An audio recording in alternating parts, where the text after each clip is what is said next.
Students, today we are going to read your next poem, The Laburnum Top. Laburnum is Amaltash. It is name of a tree. Amaltash के पेड़ है, उनका नाम है laburnum. And top is the highermost peak or pinnacle or highermost branch. Highest branch. जो सबसे ऊंची उसकी टहनी होती है laburnum की, अमलताश की. That is the title of your poem, written by Ted Hughes. By name Edward James hues. इनका नाम जो था वो एडवर्ड जेम्स ह्यूज़ था और इनका उपनाम था Ted Hughes. He was born on August 17, 1930 in Mytholmroyd. Mytholmroyd is in Yorkshire, England, and died on October 28, 1998 in London.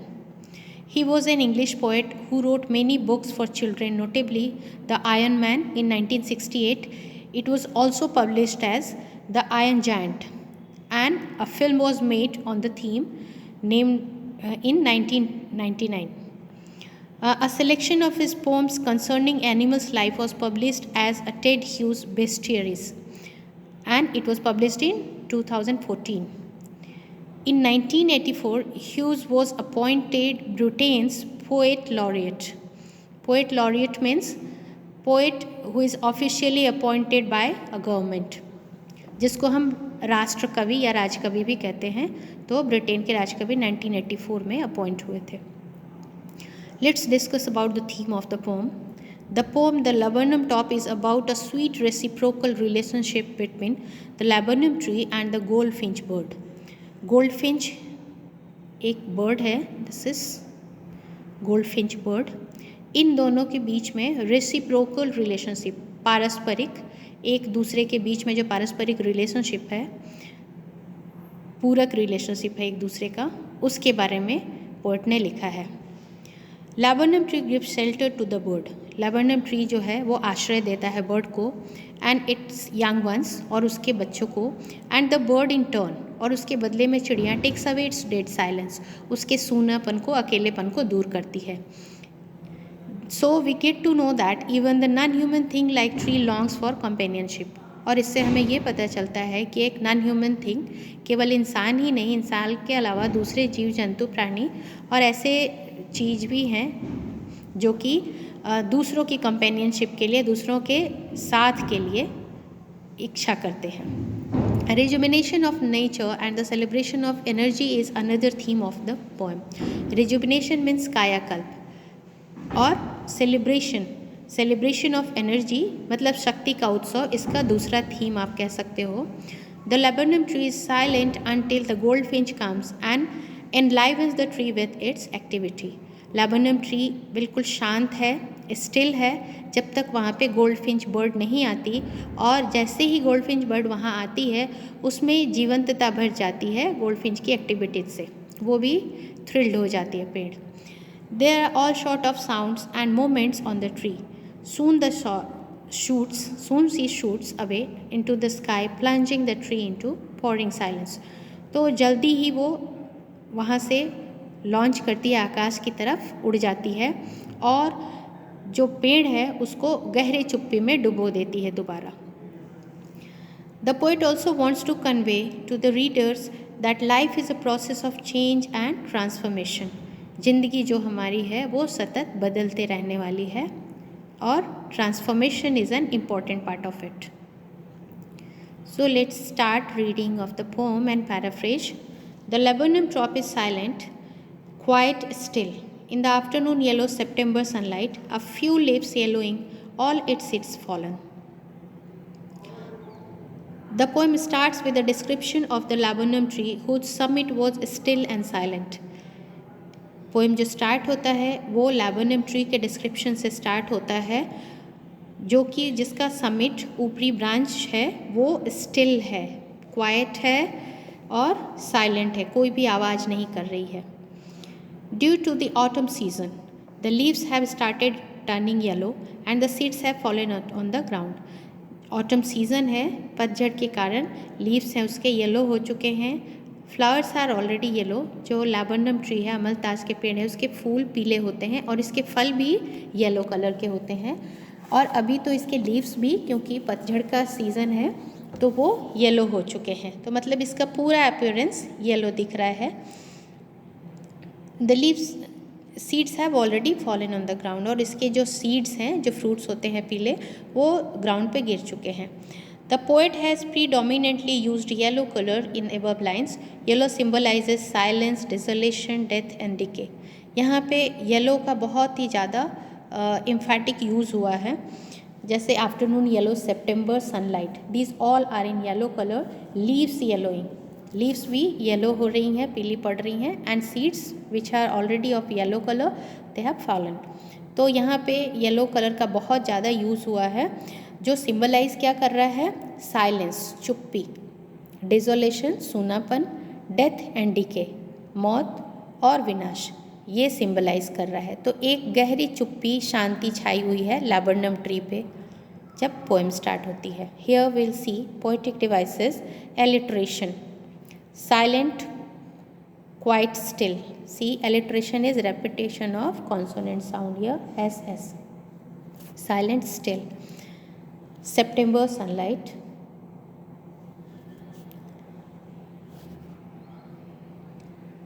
Then personification, the attribute of human trait to something non-human. That is laburnum tree top is silent. यहाँ पे laburnum tree top है, वो silent है. The tree cannot be silent और वोकेबल, जो बोलना और चुप रहना, ये ट्री की एट्रीब्यूट नहीं है, क्वालिटी नहीं है, ह्यूमन बीइंग की क्वालिटी है। यहाँ पे पोएट ने इसको क्वालिटी दिया है नॉन ह्यूमन थिंग को। That's why this poetic device is personification. So let's see next. Till the goldfinch comes with a twitching chirrup, a sudden startlement at a branch end, then sleek as a lizard and alert and abrupt. The goldfinch perches on the end of the branch with fast, involuntary movement and chirping sound, thereby breaking the silence of the tree. एक goldfinch bird आती है जो आके उसके एक branch पे बैठती है, ब्रांच एंड पे बैठ जाती है, पर्च करती है। Perch means comes and seats at the branch and. यहाँ पे at the end of the branch with fast involuntary movement, that is twitching, and chirrup is onomatopic use of sound. Chirping is a sound of bird, जो चहचहाहट होती है चिड़ियों की, उसी के साथ बहुत ही तेज़ी से आके बहुत फास्ट एजाइल है और उसकी बॉडी में इनवॉलेंट्री मूवमेंट हो रहा है, इधर उधर देख रही है और उस आवाज़ निकाल रही है, उसकी आवाज़ के साथ उसका मूवमेंट भी बॉडी कर रहा है। और इस तरह से उसकी ये आवाज़ है और उसकी मूवमेंट है, जो ट्री का साइलेंस है, अभी तक जो ट्री चुपचाप खड़ा था मोशनलेस, उसमें एक्टिविटीज़ होने लग जाती, उसमें मूवमेंट होने लग जाती है। तो seemingly lifeless tree becomes active with the sudden unexpected advent of the bird. और सीमिंगली लाइफलेस, ऐसा लग रहा था जिस पेड़ में कोई भी जीवन नहीं है, वो अलाइव हो जाती है, जिंदा हो जाती है with the sudden unexpected advent. Here you will see suddenness, startlement, suddenness, sudden unexpected advent, arrival of the bird। उससे उस पेड़ में जान आ जाती है और वो एक्टिव हो जाता है, जो अभी तक शांत डेड लाइक पड़ा हुआ था। Why has she come? She came to feed her young ones who are on the thickness of the branch. The tree is her shelter. That means she has built her nest in the tree. उसने अपना nest बनाया हुआ है tree में, तो वो अपने बच्चों को खाना खिलाने के लिए आई है। She enters the thickness of the tree.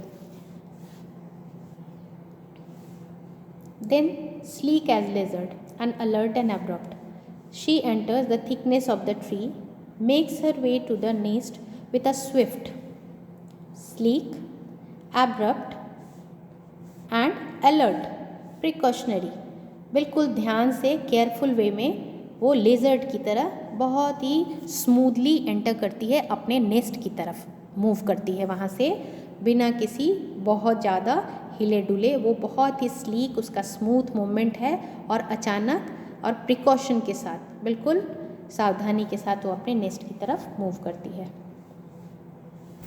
Here the poetic devices are alliteration, a suddenness, startlement. Assonance, prominent A sound in second and third lines. You will see prominent A sound.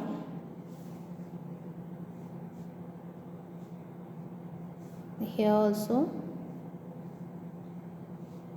So it is assonance. Then simile. It is comparison with like and as sleek like a lizard. Here you see sleek as a lizard. That is simile. And onomatopoeia. Onomatopoeia is the figure of speech, a word formed from a sound similar to it. Here we find chirp. यहाँ पे chirp जो है that is an example of onomatopoeia. Chirp. She enters the thickness and a machine starts up. Of chittering and of tremor of wings and thrillings. The whole tree trembles and thrills. As soon as she arrives, her younger one starts chirping like a machine. जैसे ही वो उस पेड़ पे आती है, उसके छोटे छोटे बच्चे बिल्कुल एक्टिव हो जाते हैं, क्योंकि उनको पता है कि they are going to get their food.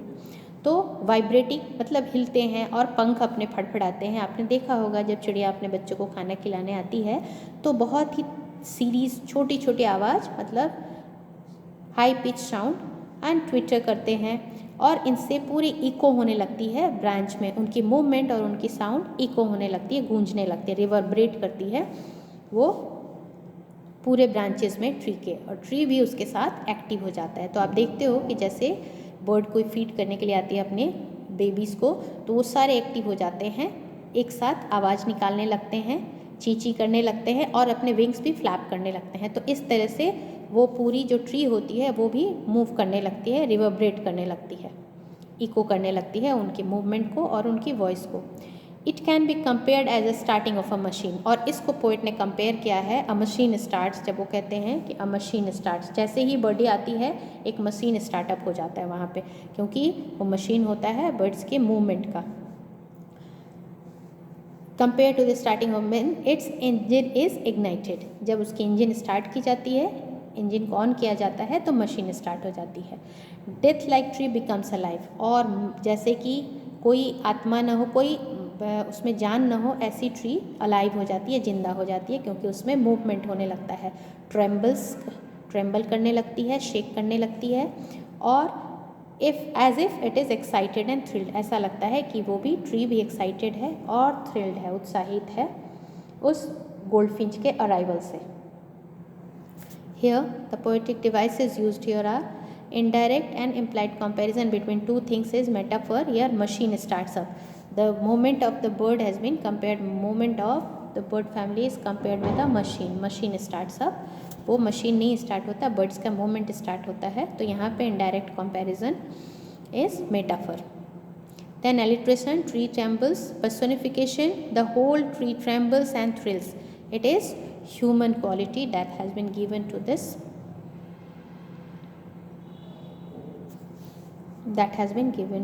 non-human thing. Alliteration, tree trembles, and then tree trembles and thrills. Onomatopoeia, chittering and trilling. Trilling is continuous sound of chirping. Chittering लगातार कंटिन्यूअस साउंड होता है. Tremor of पंखों की फड़फड़ाहट, tremor of wings पंखों की flapping, flapping of wings. Trilling continuous sharp shrill voices. और whole tree trembles and thrills. ऐसा लगता है कि ट्री भी एक्साइटेड और थ्रिल्ड हो जाती है. It is the engine of her family. ये फैमिली के इंजन है. She strokes it full, then floods out to a branch and showing her bad face identity mask. The goldfinch is the engine of her family. Just as an engine is required to start up a machine, the bird's young ones also need her support to survive. जैसे कि एक engine की ज़रूरत होती है machine को start करने के लिए, वैसे ही बर्डी के छोटे बच्चे भी हैं, वो उनको भी ज़रूरत होती है अपने मदर की, ताकि उनको सरवाइव कर सके वो इस दुनिया में, क्योंकि वो उनको फूड और शेल्टर प्रोवाइड करती है. She provides food to her young ones and makes them active and full of energy before moving out briskly to the branch. और उसके बाद floods out, moves out briskly to the branch and. खाना खिलाने के बाद तेज़ी से वो वहाँ से फिर से ब्रांच एंड पे चली जाती है probably to bring her food again, फिर से खाना लेके आने के लिए. Her striped face, जो उसके striped face है, showing her bad face means marked face, जो उसके bad face हैं, is her identity mask. Identity mask मतलब उसको इन मार्क के कारण, because she is yellow in colour, she is completely yellow, तो वो हाइड हो जाती है, which helps her to hide inside the branches, क्योंकि ब्रांचेस का कलर भी येलो है, उसके ऊपर फ्लावर्स जो लगे हुए हैं they are also of yellow colour, fruits are also yellow colour, so this helps the goldfinch bird to camouflage in this tree. The bad pattern of her face helps her to hide behind the yellow leaves of the tree. तो ये उसका mask है, क्योंकि yellow colour की और उस पर black pattern पड़े हुए हैं. Only with the help of that black pattern on her face she can be identified, उसको देखा जा सकता है. बाकी उसके बॉडी का कलर क्योंकि वो भी येलो है, तो it is very difficult to find out that bird is sitting on the branch. Here literary devices used are indirect comparison again, metaphor, it is the engine of our family,